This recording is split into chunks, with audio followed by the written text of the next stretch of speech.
Hello, everybody. Welcome back. I'm the Strategy Professor, and today we're going to be looking at the patch 10.1 patch notes. So, as always, if you enjoy the content, please be sure to like and subscribe. It really does help out a lot on the channel. Check out the rest of the content as well. We stream every night starting around 10 p.m. Eastern Standard Time, usually go until about 2 or 3 a.m. Eastern Standard Time.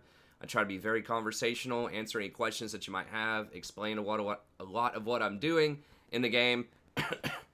To help keep it interesting, help you learn a little bit, hopefully. And we have an awesome, very chill community as well. I also do these patch notes as well as tier lists for every patch, and we also have in-depth champion guides, topical guides, like how to macro better, how to micro better, and over 200 coaching sessions in a playlist that you can always access for free on the channel as well. So tons and tons of content. Be sure to check all that out. Now, just as a really quick explainer here, because this is kind of weird what Riot's doing, is this patch is coming out on Wednesday the 8th. At least in North America.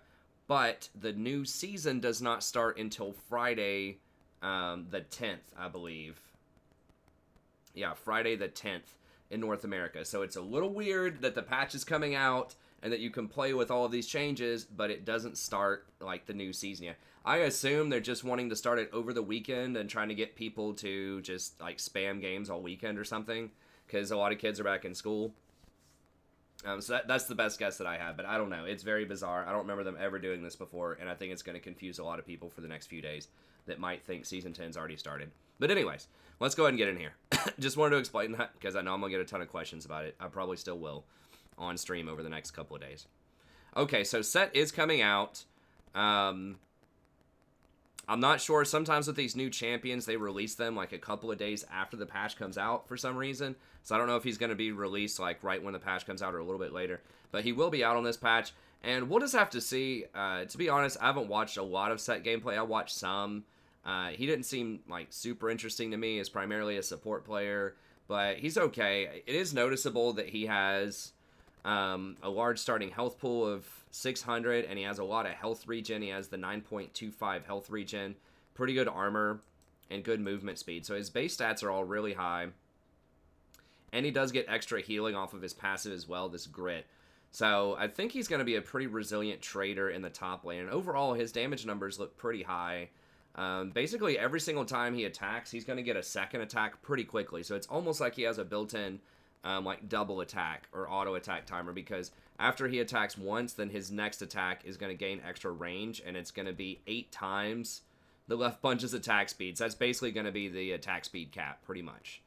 So he attacks super fast, and it doesn't say that this has a cooldown either.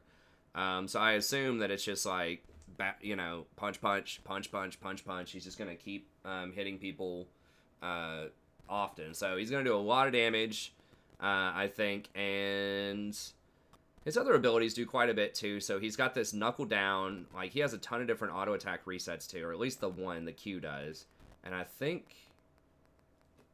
thought he had another auto attack reset, but maybe it is just his Q. But either way, each one of his punches are going to deal extra damage up to a certain percentage of the target's maximum health. And it's on a fairly low cooldown. Now this, I would have to watch this in action, but this 30% bonus movement speed within 1.5 seconds while moving towards, I don't know if that means for 1.5 seconds while moving towards, or it channels up to that amount for the entire time. I assume it's only he moves for 1.5 seconds when running towards champions. So that's kind of a gap closer, but it's not as great as some of the other ones out there. However, it does do pretty decent damage. So if possible, you would want to get a normal attack in and then get an auto attack reset after you do the 1-2 punch. Then you get another 1-2 punch almost instantly with knuckle down. So pretty high DPS. Haymaker stores 100% of post-mitigation damage as grit, up to 50% of your health, and then each instance of accumulated grit decays. Okay, so it's basically like gray skin. Whenever you take damage, then you build up this grit bar up to 50% of your health. So if you have 1,000 HP, then when you take 500 damage, then you'll be capped out on the grit. And if you activate it, you blast a certain area, dealing up to true damage in a line, and it's a pretty big range. It's like 800 range, so it's surprisingly pretty far, and the width for the true damage is 180, but just to get the physical damage is 805. So if you don't hit him in the middle, it's physical damage, but if you do hit him in the middle, it's true damage, and it is a lot of true damage. So this is 230 plus 25% of the grit with an additional 10% per 100 bonus attack damage that you have. So, you know, this can be a lot, right? So if you have 500 grit, this would be an extra 125 true damage on top of that. So you're talking like 300, like 355 damage. So that's a lot. And then 10% extra if you have 100 AD, you can start talking about like 450 true damage on an ability that's on an 8-second cooldown. So I think that's really high. And in addition, you gain a shield for 3 seconds equal to the grit expended. So one ability, if you take 500 damage, you know, you have 1,000 health, take 500 damage, one ability would give you a 500 shield and do like 450 true damage. That's pretty crazy. It's almost like, it might even be better than Sylas's previous Kingslayer ability. So, looks like Riot hasn't learned their lesson to an extent there with that. So, we'll see. But yeah, definitely does a lot of damage. Facebreaker, it pulls in enemies. You have 490 range, so I think that's about a Darius pull range. It might be a little bit shorter. I can't remember offhand. But, doesn't do that much damage. It's okay. But if you get one enemy on each side, it's a 1-second stun. So it says enemies, so that can also include minions. So if you try to zone someone off, if you're in the top lane, which is where he's likely to be played, if you try to zone somebody off, then you can pull the minions and pull them in and get that stun. It's almost like, sort of like a Zac Q to an extent is what I imagine there. So pretty decent on a fairly long cooldown though. And then Showstopper is kind of like a Vi ult. You dash in unstoppably. You grab somebody. Now, it has to go a set distance, so it always goes 400. So you have to be really close to get this to work, though. So I think Vi's engage range is further. Vi's is probably like 600 or 700. The 400 here seems pretty crazy. Very short, but it does do a very large amount of physical damage to everybody, not just the one person. So everybody who's in an area like that is going to get slammed. So I think of him as like the closest thing would probably be like Darius is what I'm imagining. Just like really heavy like damage, but easy to kite, I think. So if you leave him alone, does a lot of AoE damage, can really dominate team fights, and he could probably be a pretty good split pusher too if people opt into just sitting there and trading auto attacks with you. He'd probably be a good fighter too. But it seems like people will be able to outplay him a lot also, potentially. I mean, he does have the ult, which I believe is undodgeable. Yeah, it suppresses him. So that does kind of force a fight, but it is short range. So we'll see. I think he's in the camp of like a Darius, maybe a Garen type of champ. I think Darius is probably the closest thing I can think of. So we'll see how he goes. Very heavy damage, light on the utility. Seems like he would be someone like a Black Cleaver user, maybe Black Cleaver into Titanic Hydra. It doesn't look like he has a lot of wave clear, so he's going to have to get a Tiamat early, I think. This Haymaker can clear waves. It says it blasts an area and does true damage to all enemies, not just champions. So it might do true damage to minions. If that's the case, if you get this to level 3, you might be able to blast minions pretty quickly. That is going to make you really vulnerable if you use the Haymaker to blast minions. But I imagine you might actually max out Haymaker first, because Knuckle Down does a little bit more damage, 10 per auto and 1% here. But this thing doing like a ton of like AoE true damage and lowering the cooldown by 2 seconds each, especially if this potentially could be your wave clear. If you get it to rank 9 and you have something like Black Cleaver for the extra 20% cooldown, then that may not be too bad to use it to wave clear. Because you kind of do want to hold on to it anyways a little bit in the fight. So if you use this for wave clear, then you can trade with your other stuff. You can trade with Knuckle Down and Facebreaker for a little bit and charge up that charge up the grit, and then you can go forth with your Haymaker, because you'd want to be waiting to charge up the grit anyways, because you're only going to get one of those Haymakers in a big fight probably. So we'll see. I think he's light on the wave clear, light on the utility, but pretty heavy sustained damage. Maybe he's in the jungle. I don't know. It seems like he would take dragons and barons really quickly, potentially, with just how fast he auto attacks. You might want to get a little more lifesteal in the build. I think maybe he'll go for Conquer, and then you can go for the lifesteal rune in the third row. I forgot what it's called. Bloodline. So maybe Bloodline plus Conquer is enough. It does seem like he would stack up Conquer really quickly through these auto attacks and the resets and all of that stuff. So it seems like he would get Conquer stacked, and all of this stuff does trigger, most of it does trigger lifesteal as well with the Q and just how fast his auto attacks are. So he'll be okay. We'll see. I mean, there's a possibility he could be OP. I don't know. You can't really use Righteous Glory because he doesn't have any mana. I was trying to think of like how you could gap close and get on him. You don't want Frozen Fist. You don't want Righteous Glory. You don't want something like Shirelia's. I don't think. I mean, the extra plus healing and shielding wouldn't be terrible with his Haymaker. And if you do have, I don't think plus healing and shielding applies to Lifesteal though. But it would help with your shield with Haymaker. That'd be a little weird. It does have flat HP on it. It had the mana regen's kind of off. Probably not. It does have the 10% CDR. I mean, it's only 2,000 gold for that item. I don't know. Shirelia seems like it'd be odd on him. You probably wouldn't get it, but I'm just trying to think of different gap closer stuff. Frozen Mallet's pretty bad, I think. So I think it's likely you're going to have to get a Tiamat early, and then you might complete that into Titanic Hydra with the Black Cleaver. I think that's just my baseline guess. It's possible he could go for Ravenous. It does give you more attack damage, but if you're going Black Cleaver anyways, you're getting a ton of extra health, and that extra health does stack up with Titanic and give you more damage, and that also plays really well into his shield and into his grit, because you can charge up more grit the more health that you have, which means you're going to hit him even harder for that true damage. So yeah, that would be my guess, Black Cleaver, Titanic. But we'll see how it unfolds. Like I said, I haven't watched a ton of footage of it. I just read this just to do the video here. But anyways, that's what I think about Sett. Aphelios, I'm glad they're nerfing him some more. He's been very strong so far. On the PBE, it did not show that he was going to get nerfed. I don't think. Not in what I saw. And I believe he got nerfed last patch too, right? Didn't his upgraded fire get nerfed last patch also in addition to this patch? I forgot to look at that real quick. But I think he was nerfed last patch, and he's going to be nerfed this patch. Yes. Yeah, Calibrum doesn't apply on-hit effects an additional time. AD ratio was reduced to 25%, yes, and the splash radius was reduced. So yeah, he was nerfed a few times, hot-fixed on 9/24. And now he's getting nerfed again. So his empowered fire damage is only doing 75% to empowered targets. So that's pretty good. He has a lot of utility with his different guns. He's got like free lifesteal in the laning phase.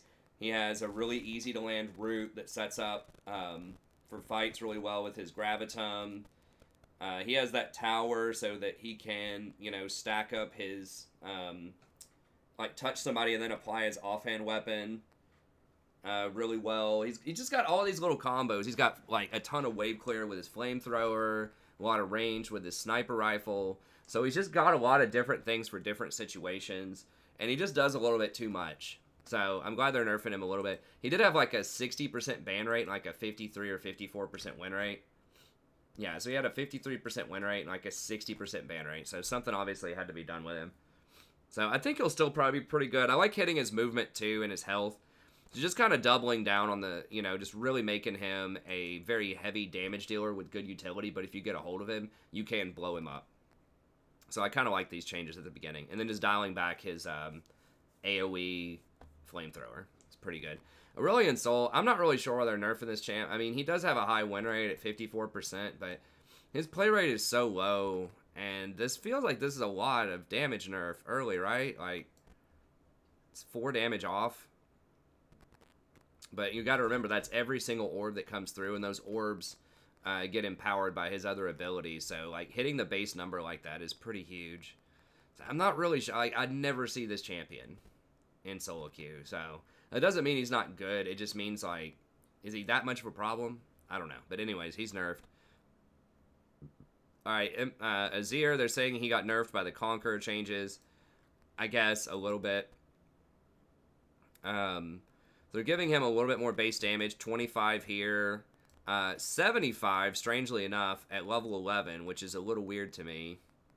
And then I guess and then 25 at max level. So that scaling seems a little bizarre, right? That it's 25 at the end, 25 at the beginning, but in the middle it's like a 75 gain. So like at level 11, it's a huge amount of extra damage. But I guess beforehand it was 200 at level 16, so it was up 100, then up 200, which is a strange jump anyways. So they're pulling a lot of his power to the level 11 spike then rather than 16, which is good because a lot of games are over before then. And the wall duration probably doesn't matter. I mean, this could be kind of nice for zoning people off of Baron or Elder if you're using it for utility. A lot of people are just going to be able to walk around it, but that will be particularly annoying in team fights to throw that wall up. So I don't think it's going to make him like... I mean, he's got a 46% win rate right now.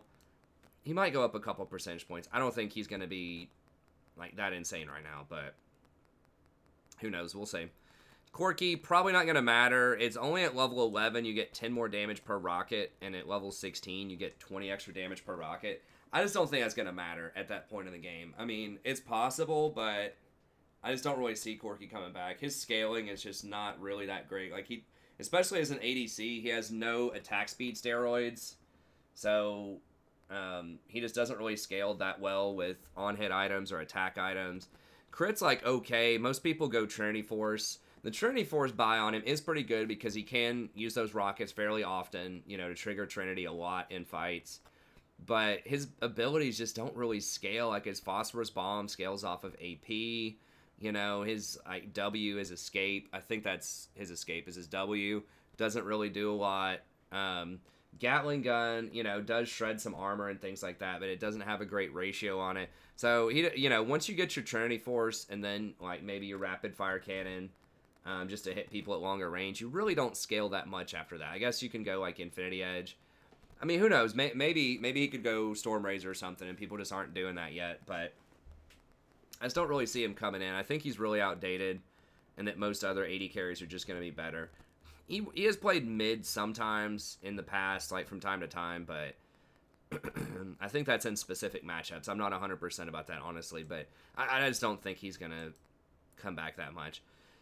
Jax, I don't know why they're buffing this champ. He's always just, like, really frustrating. Whoa, what did I... Okay, I meant to go over here.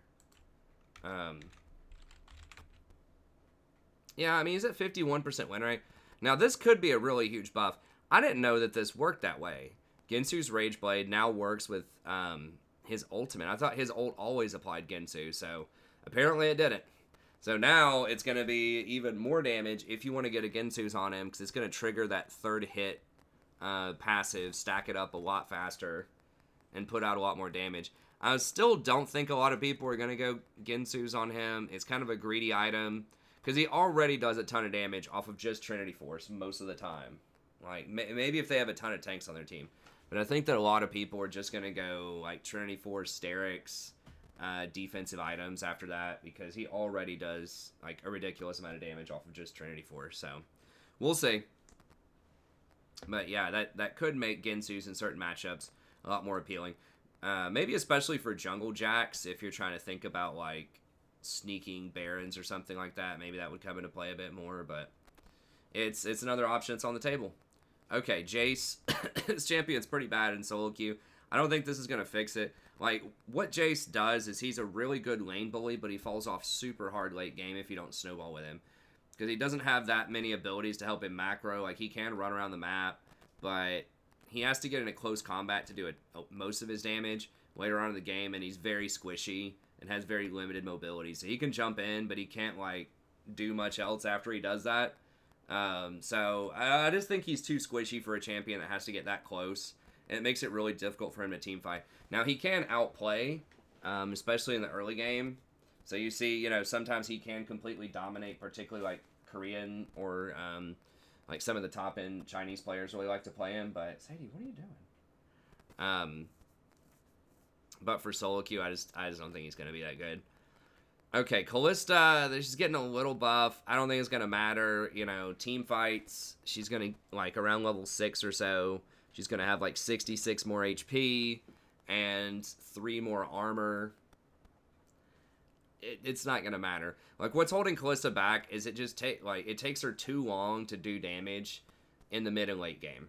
Like, in the early game, she's all right, but right now, it's all about that burst. You know, a lot of the top-end AD carries just do so much burst with all the crit that they have.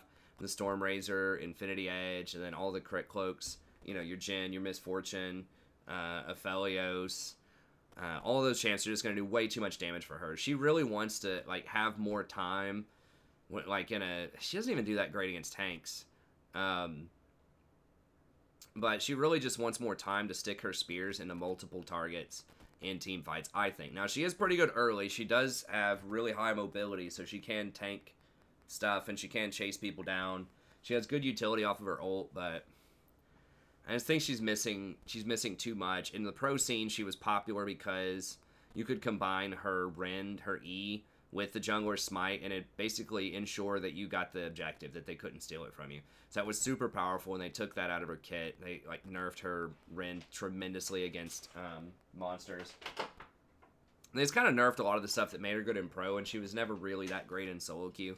Maybe there was like a very small window of like half a season or something, maybe season 5, I don't remember, where she was like all right, but she just hasn't really been relevant in solo queue for a very long time. They really just need to rework her, honestly.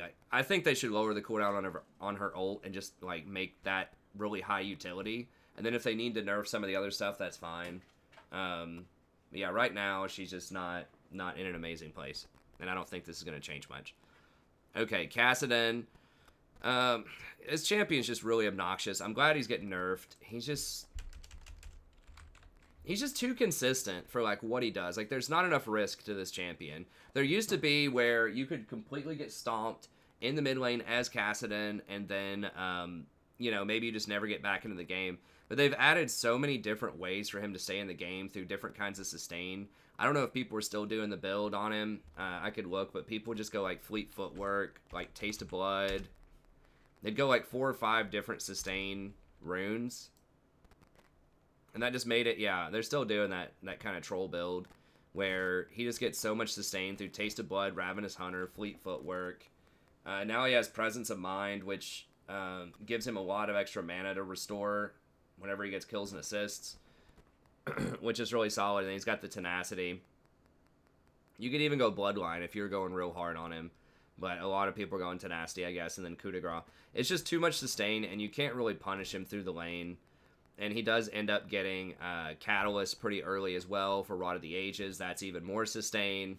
And then really, once he gets that Rod of the Ages and Seraphs, it does take him a while to stack up, which seems kind of counterintuitive to what you would want for a champion in this meta, because it's such a fast meta.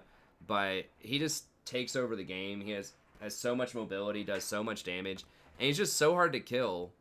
You know, when he's got his Q for that shield that's repeatable, he's got a lot of health off a Rod, he's got Seraphs for a big shield, he's got all this sustain. He's just really obnoxious to try to deal with later on in the game. So if he ever gets a couple of kills, it's just lights out. So they are nerfing his movement speed a little bit. This seems like a troll nerf. It could matter, though. I mean, that will hurt his rotations a little bit. That will make it a bit harder for him to dodge skill shots in the laning phase. So it'll hurt him a bit, but probably not a ton, because later on in the game, obviously, he's just going to be Rift walking around. So still a super dangerous champion. I wish they'd nerf him a bit more. But I just think he's difficult to balance. They might just need to rework him at some point. He's too... I mean, I guess I just don't like those type of champions that are kind of weak early, but they're just God mode unstoppable later. Especially when it's this consistent. Like, it's basically guaranteed that you're going to be almost impossible to deal with late game, because you have no skill shots, basically. At least things like Yasuo and Riven, if they get fed, like, yes, they can dominate the game by themselves, but you, in theory, have some outplay potential where you can deal with them, versus Kassadin is just really obnoxious, especially if you're a mage in the mid lane. Okay. Kog'Maw, alright, quality of life. Mordekaiser's getting a nerf. I like this. I didn't see this on the PBE either, so I'm glad they're adding this in there. This is why I'll wait to do, by the way, the patch notes video until I see the actual patch notes and not just what was on the PBE. Because this Mordekaiser change and the Aphelios changes were not on the PBE. So, at least not what I saw in Surrender at 20. And those are pretty big game changers for different metas. So that's why I'll wait on the tier list and the patch notes to see the actual notes themselves, just in case they add in some of these last minute things, or in case the Surrender at 20 is wrong. Okay, so the duration is lowered to 4 seconds on his passive. Okay, and he only gets 3% extra movement speed at all levels. Okay, I mean, I don't think that's going to be enough, because he refreshes, right? As far as the timer goes, whenever he hits people with stuff, it refreshes the timer on his passive. So that's not going to matter unless you, like, create a lot of space Let's see. Mordekaiser does a lot of extra damage. Grant 1 stack per enemy champion or large monster hit up to 3 stacks. At 3 stacks, he gains this for 4 seconds. Further basic attacks and abilities. Refresh it. Yeah, so it's not going to matter, you know, like, unless you flash after him, I guess. Maybe he needed that 1 extra second to try to catch up to you. I don't know. I mean, I haven't played reworked Mordekaiser, but to me, it doesn't seem like it would matter that much. But,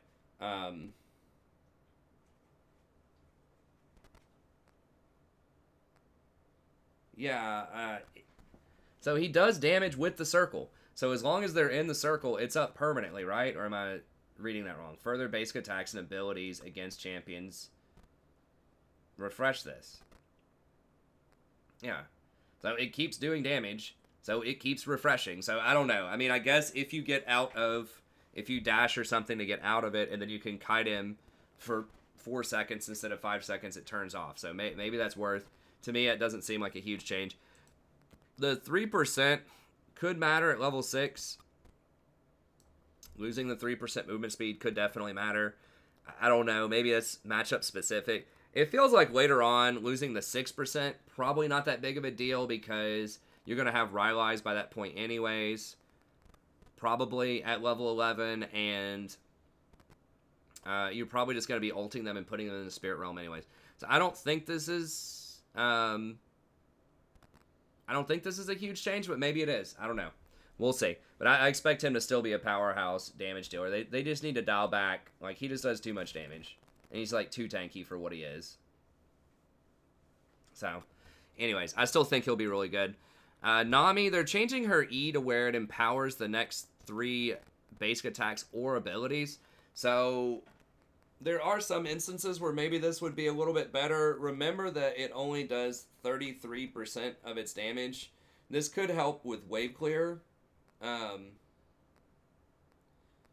it's not the next 3 times it does damage, though. It's the next 3 abilities that are cast, I believe.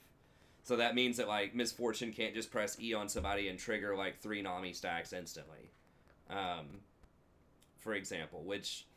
wouldn't even be that much. It'd be the equivalent of like 1 Nami stacks. It does 33%. So now where this will be useful potentially is like for wave clear. So if you put this, you know, you E the Caitlyn who's about to Q a wave, it would do a lot of extra damage to those minions. So it could help your allies wave clear a little bit more. I mean, you can also use it to wave clear. It's only going to give you extra, like, damage if you're hitting more than 4 things, though, early on. So if you're hitting, like, 4 minions, it's extra damage. If you're hitting 3 minions, it's the same amount of damage, just spread over 3 minions. So I don't think it's going to matter. I mean, Nami's big thing right now is, like, she's okay in the laning phase, but, like, her heal is just so anemic, and it's on such a long cooldown. It's only 170. Now, it can bounce to potentially do a double heal in the right circumstances, but, I don't know. She's okay. She just doesn't scale that well, but, you know, they kind of want her to be the utility type of champion. So I'm not sure what they could do with her, honestly, to help her out. But, I mean, I guess this is a start. Maybe lower the cooldown if you put more points in your E than it actually lowers the cooldown on it. Because right now, I think it's like a static, like 10 seconds or something on her E that doesn't get lowered. So... we'll see. Nami, I mean, she's not in a terrible spot. I think she's got an okay win rate. She's just kind of overshadowed by Soraka and Janna right now, as far as enchanters go. But yeah, I mean, she's got like a 52% win rate. It's not terrible.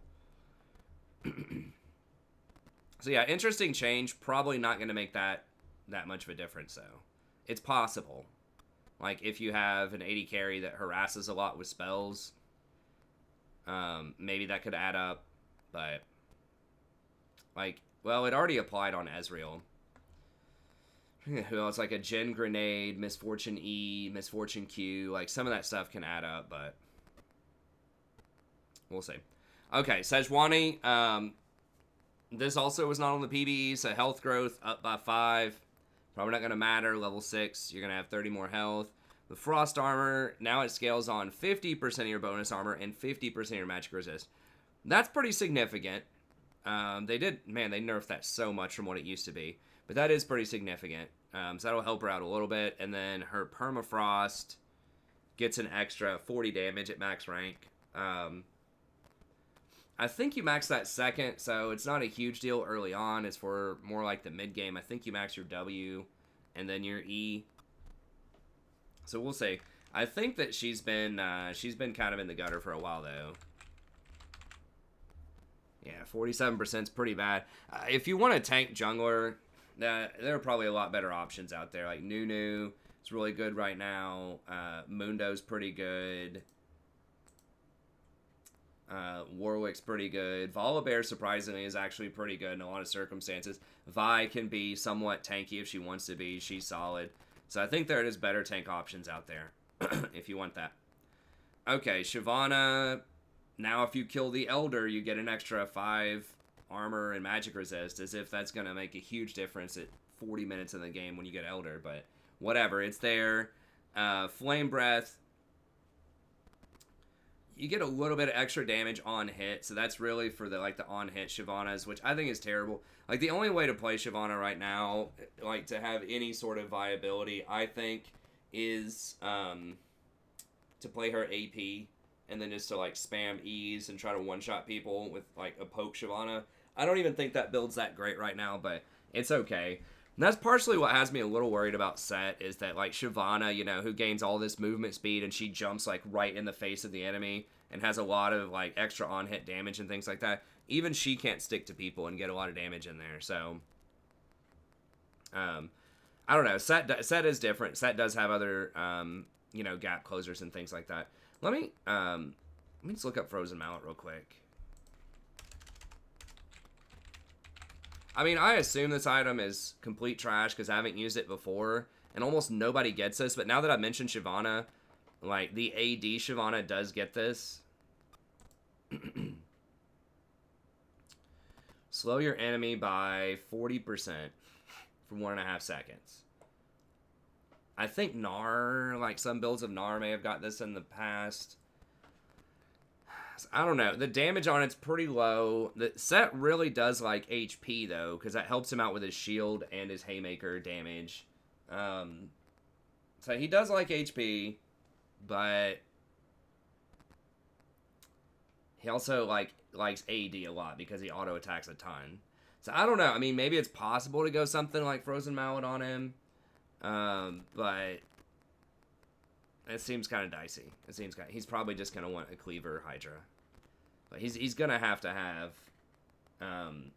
Tiamat into Cleaver for the wave clear, and then Tiamat into Hydra rather, and then Cleaver is just a really good item, like the CDR. It's got the flat health. It's got the attack damage. I think most of the time instead of Frozen Mallet, a lot of people are just gonna get Black Cleaver.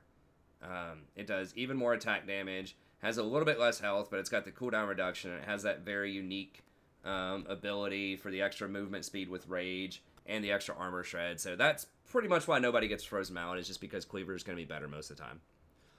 But anyways, so I don't think it's going to matter too much. Now, if there are Wind Dragons, her ult does charge up, you know, 10, 20, 30, 40% faster, depending on how many Wind Dragons you have. So that's okay, but I still think she's got some issues. She probably needs a rework at some point. Okay, Sylas. So this is, you know, this is the question of the patch, I think, is how good is Sylas going to be? This champion, we counted this up on stream just for fun one time when I saw on the PBE he was getting changed again.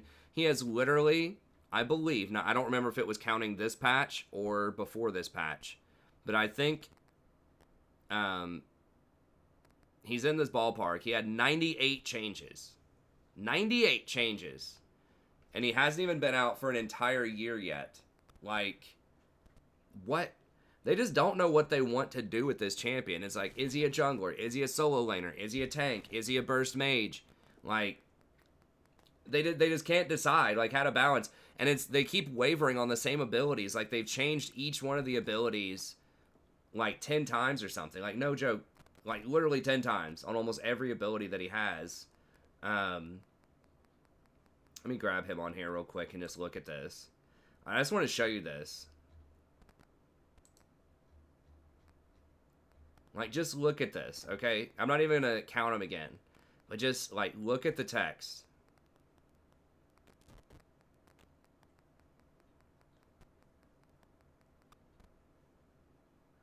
Just keep flipping through here.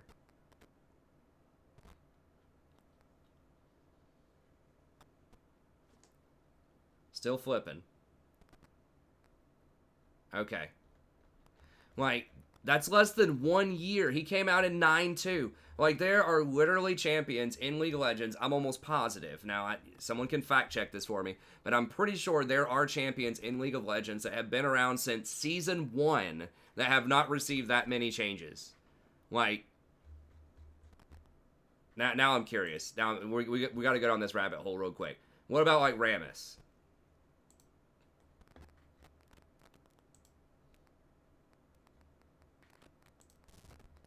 I think Rammus did have a little rework at some point. Okay, those are some pretty big changes on 7-10. That was 2 years ago. Well, look at this. For 6 or 7 years straight, there's Season 1, like, Alpha build. He didn't receive a change until almost Season 4 from Alpha. And then from Season 4 all the way up until a little mini rework or whatever that they did here in 7-10, he didn't have that many changes. And then after that, he hasn't had that many changes. So, I don't know. That's just nutty. So, I mean, the point is they have no clue what they're doing with Sylas, I think. They just need to make a decision on what they wanted to do. But anyways, let's look at this iteration of it. So, he's a lot squishier early game. So, he's losing 60 health at level 1, which is insane for a melee champion.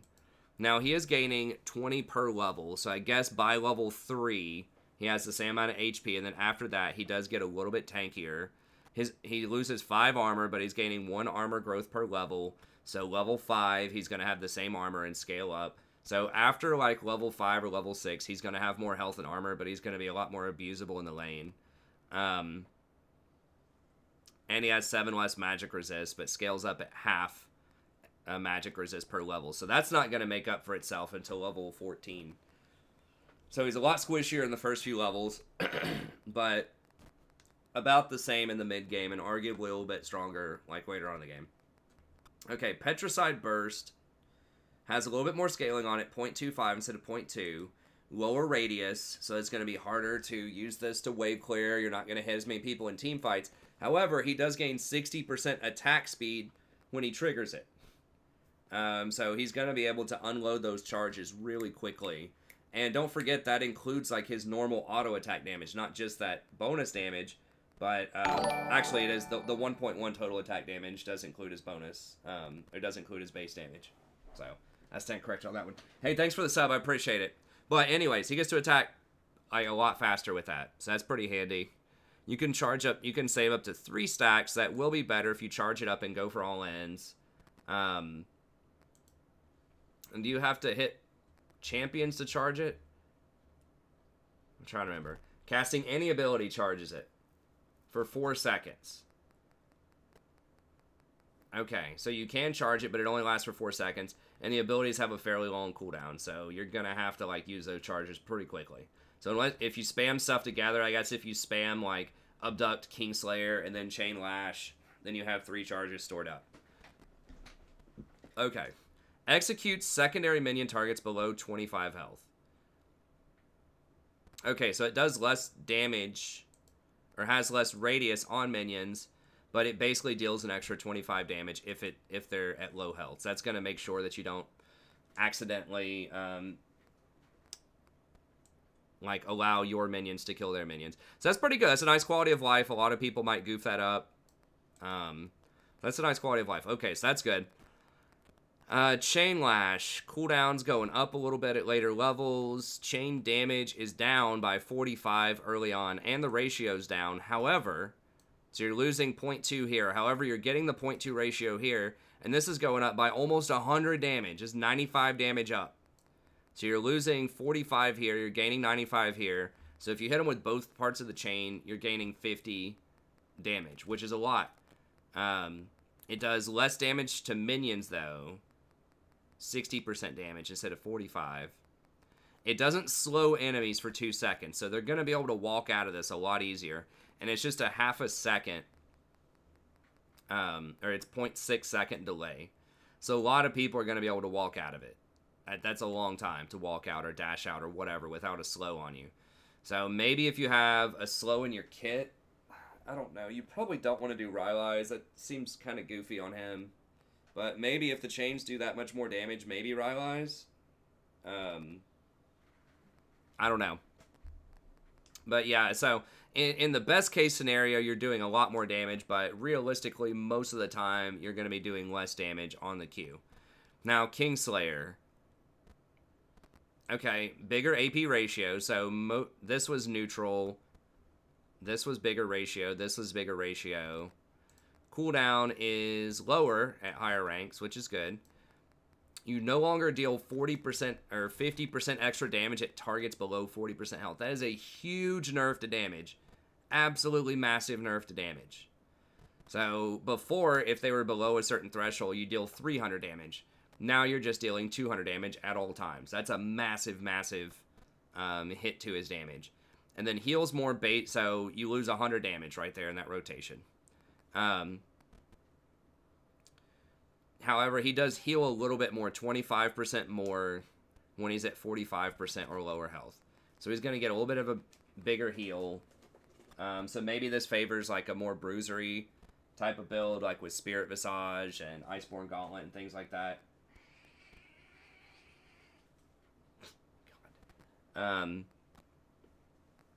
Maybe it favors one of those builds again. Maybe he's going tanky since he has the more health regen and since he has less damage. Oh, if you do have Iceborne Gauntlet, though, I was thinking Rylai's, but Iceborne Gauntlet, he already does that sometimes in the top lane, right? When he's been kind of his tanky version. So maybe you go back to Iceborne, because you will have that slow field, and that will allow them to stay in the chains, even when they don't have the slow. So maybe they're trying to push him more towards tank, although they are giving him bigger AP ratios there. It's not like you can't ever get an AP item, though. I'm trying to remember what he used to get. It was like Iceborne, Spirit Visage, maybe Proto Belt or something. Not really sure. But I know there was a build that had Iceborne and Spirit Visage in it. So maybe he goes back to that. Losing the X, that's a lot of damage to lose. Because the thing is, he had a lot of base damage off of his Kingslayer. And I think you maxed Kingslayer with that build. So now you don't have that damage, although you do heal. And it does cost a lot more mana. But, you know, with Iceborne, it does have a lower cooldown, so you can spam it more. So maybe the Iceborne with the extra mana will make up for the fact that it costs a lot more. So it seems to me this like, if you want to max Kingslayer, then you would want to do a maybe the Iceborne Spirit Visage. Okay, Abscond no longer resets Sylas' auto attacks. And this also no longer resets his auto attacks. So at higher end play, where people use those auto attack resets really well, that was adding up quite a bit of extra damage. So that is kind of rough. So this does 280 damage, so 150 more damage whenever you land this, though. And the cooldown goes down quite a lot. That's a lot of damage when you land those chains on people. Whoa, hold on. A 1.0 ratio? I didn't see that when I first read this. What?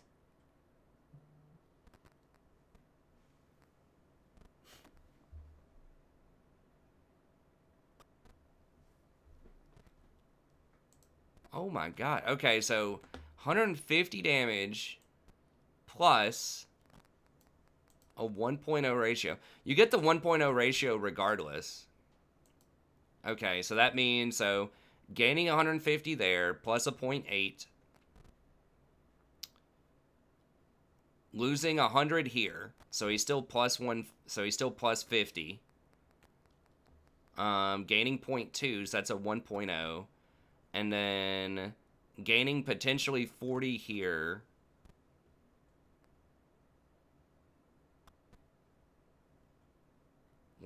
Okay, so 54. So gaining 90 damage with a 1.2 total AP ratio on a full combo. So it is quite a bit more damage, actually. But that includes not getting this execute ability here.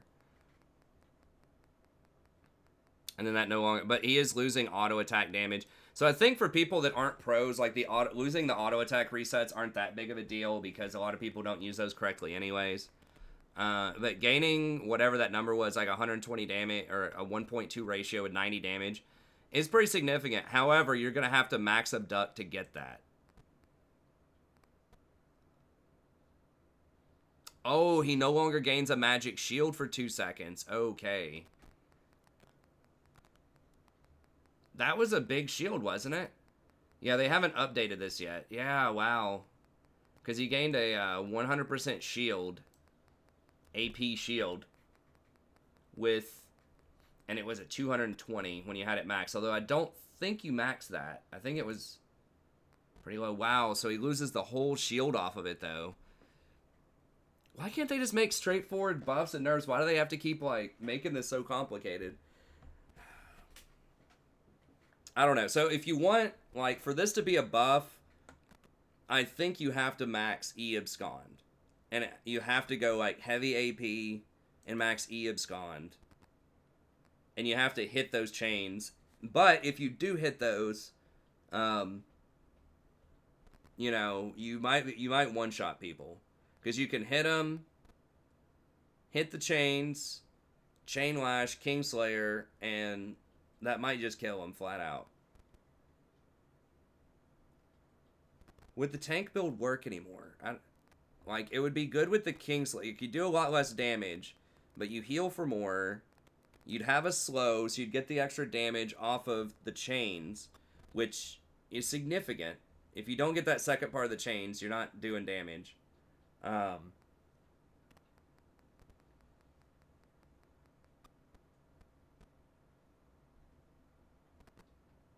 It heals for so much damage. I don't know. I mean, maybe... It's so hard to figure out what the hell is going on here. So he heals for the damage that he does here, up to 100%.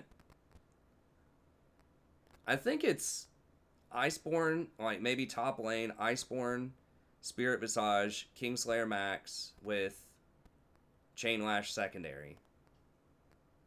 And then you just have to let the damage on this go. Or if you want to go like mid lane, like one shot with Proto Belt, I guess you could go E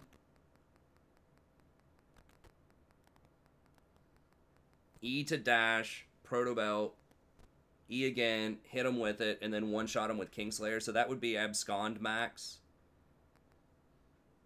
But you don't have Wave Clear if you don't have chains, though. I mean, the Petricide or whatever is okay, but you don't have any Wave Clear if you don't have your chains. Is it tank with... Maybe it's, like, top lane tank with Chain Lash, and then max Kingslayer second? I don't know. This is all very confusing. I think it's probably a buff. But it's weird because they're putting so much power in his E now. Like, a ton of offensive power in the E. Because, like, before you could just put 1 point in the E and you'd still get a 100% ratio on the shield. But now you don't get any shield. You do get a 1.0 AP ratio on the damage, though, even if you don't put more points in it. I'm not sure. I feel like this is a buff. I think he'll go up like 3% maybe in solo queue. I don't know if he's going to get played in pro. Maybe this healing is not enough to really make him want to get Spirit Visage. Although it's the combination of wanting the slow so you land the Q and getting the healing off of W. So I think, if I had to guess, Iceborne Gauntlet top lane with Chain Lash max so that you can get the slow and you'll hit him with the second part of the chains, and then maybe it is Spirit Visage after that, or Proto Belt or something. Yeah, I think that's probably what it would have to be. But we'll see. I guess he's going to gain maybe like... I feel like it's good. I feel like it's going to be 2 or 3%. I mean, maybe it's just flat out ultra OP off of this. I don't know. It's hard to tell. But it's a little something for tank build, potentially, because you need the slow. But it's also could be a little something for damage build. I mean, maybe something like a Rylai's. It doesn't seem that great, though. But I don't know. I guess we'll see. Okay. Varus. Now, Varus is an interesting one because he's not, like, that great in solo queue right now. However, he was pretty good at the most recent Kespa Cup tournament, and I think he was played primarily to try to counter Misfortune. Although I don't know exactly. I do know that he was pretty popular, though, at a certain point. I think maybe he fell off. Yeah, he had a 50% win rate. And I just remember seeing him a lot in the early rounds. So he had 33% presence. I guess Zyra was played more. Maybe it was just the teams that were really early in the tournament were playing him. But Senna and Lucian had more presence. So I guess like Misfortune was kind of the star of the tournament, and then Lucian, Senna. So maybe it was just some of the early champs. But I feel like I played him the other day on a viewer's night. He's okay. I think Misfortune is definitely better. I mean, he's okay. And Aphelios wasn't allowed at this tournament because he just came out or whatever, so they couldn't pick him. So he's all right. I mean, I guess giving him a little buff's probably fine. The thing is, like, his itemization is slow. Like, he needs Blather and King Ginsu's, which is a bit slow in this meta when so many people are coming online off of a single item. So we'll see how it goes. Vi. Okay, unstoppable during her uppercut. Okay, it's nice quality of life. She's already pretty decent. And the Zyra roots, I feel like this doesn't matter. It could even be a little bit of a nerf because typically you don't want to put down multiple grasping roots. I mean, maybe if you ult somebody, you could put down 2 E's. But their short range means they're not going to be able to hit multiple targets that well, and people will be able to potentially get away from them. So maybe this gives you a reason to go double lashers. Like, it would apply a 50% slow. You get Rylai's anyways on her most of the time. I mean, maybe if you want to go for, like, more lashers early on, you could just go Leandri's into, like, Void Staff and just skip Rylai's. I don't know. You don't usually want to do double grasping roots, though. Maybe you would with the slow. I don't think it's going to change the position in the meta too much. It's like, you might change a different plant that you get or not. The only thing that could change is, like I said, maybe the itemization goes from Rylai's to just straight going Leandri's Morello's or Leandri's Void Staff. But anyways, okay. So probably won't change her that much. She'll still be pretty strong in solo queue. Alright, these changes are okay. So basically it's making, like, it's gonna help the mages are gonna be the biggest beneficiary of these, and then the enchanters, and then the tanks are kind of whatever. Probably not gonna matter that much. But you do get a little bit of health regen. I think that's less than it used to be. I thought you got 100% at Targon's before, but maybe it was only 50. But you still, like, they're not returning the on-hit effects, and they're not returning the CDR still. So these are going to be pretty weak early on, and you are losing a lot of base stats later. So you're losing 15 ability power, which is about 300 AP, or 300 gold worth of AP. So I think you'll still get this on Rakan. I think it's going to be a nerf. To Rakan if you go Bulwark.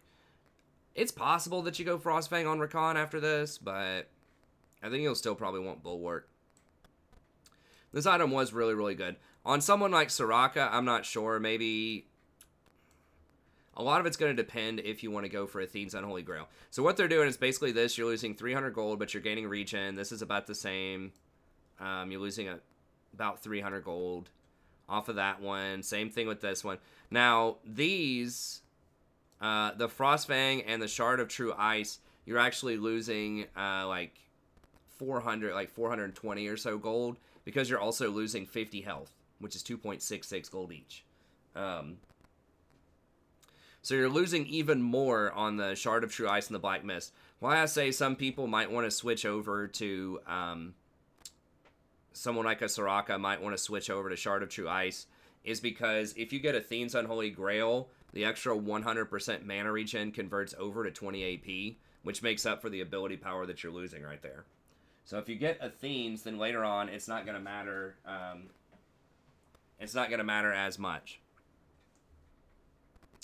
But if you don't get Athene's, like with Soraka, I don't get Athene's all the time. I'll get Mikhail's Redemption or Shirelia's. So I don't get Athene's a lot of the time. So that would still be a pretty big a pretty big nerf. And having this health, like, we'll have to see how fast you can charge up your stacks, too, because the thing is, if this Frostfang, like, if you don't get your wards until, like, 15 minutes, if you get zoned out or you're in a bad matchup, like, that's going to be worse than the Bulwark, which is going to give your wards almost all the time by 10 minutes. And you're going to get this upgraded to tier 3 anyways, a lot faster, typically, than most of the time with Shard of True Ice. Like, if you get this converted over to tier 3 at, like, 18 to 20 minutes into the game, then you're still getting the 25 ability power and all the extra health and all that stuff. Versus with Shard of True Ice, you know, the Frostfang, I think, is only, like, 15 or 20 ability power, and you may not even be able to complete that until, like, 25 minutes into the game. So some of that's going to depend on your timing and your matchups and just how fast you can convert to the tier 3. So I think with Rakan, I would probably stick with Bulwark unless you know 100% you want to go Athenes, and then maybe you could go Frostfang. But I think it's sketchy. Obviously, like, Senna and Pyke are still going to go Black Mist. But I think maybe, well, Senna definitely. Maybe Pyke would rather have this. But as far as Soraka goes, I don't know. We'll see. We'll see how it goes. Because they're, like I said, they're both losing the ability power, so that's not really the question. The question is just, do you need the mana regen early? And like later on, are you going to get Athenes? And does the health matter? So with Soraka, I might still go Bulwark with Soraka. The health regen actually is kind of relevant on her. It's not as good as mana regen, but just the fact that you get the extra survivability with more flat health and that you get your wards faster, I think is really important. So we'll see. I don't think it's going to shake it up too much. The biggest winner here is going to be early game pressure champions that need a lot of mana. So like Zyra, Brand, Nami, Sona, all of these champs are going to love the Shard of True Ice change because they really, really want that mana. And as far as Nami and Janna will probably like this too if she wants to spam her W on people. As far as those champions are concerned, most of them get Athenes, and so it's just going to be a straight buff for them in most cases. So I don't think this is not going to be like a meta-defining thing, though. It just might change like which items you get early on or not. Like Leona and Nautilus and those champs, it doesn't matter. Like the health regen's okay. Losing the ability power or the flat damage doesn't matter on like Nautilus or Leona that much at tier 3. Neither one of them scales that well with either attack damage or ability power. So it's mostly just going to be relevant for like the enchanters and AP champs. Okay, Conqueror's getting a tool thing, whatever. In Prototype Omnistone, they are lowering the cooldown to 5 to 3 seconds for melee champions and 7 to 9 seconds for ranged. Now, I don't know, like, if you start Lethal Tempo, for example, and it lasts 6 seconds, do you get another Omnistone, like, right when it completes? Or does it, like, not charge up until, like, after it completes, waiting an additional 3 seconds? We'll see. I mean, they might lower this enough to where other people would actually want to use it, but still don't think it's that great. You know, maybe on, like, Twisted Fate, there might be a couple of champs that don't have a great rune in general that might want this, but I think for a lot of champions, it's still not going to be that great. But I could be wrong. Maybe this makes it relevant enough for some of the very, very small cases of units that or of champions that might want it. But anyways, that's going to be it. Thank you very much. Be sure to like and subscribe if you enjoy the content, and I'll see you next time. Have a great day.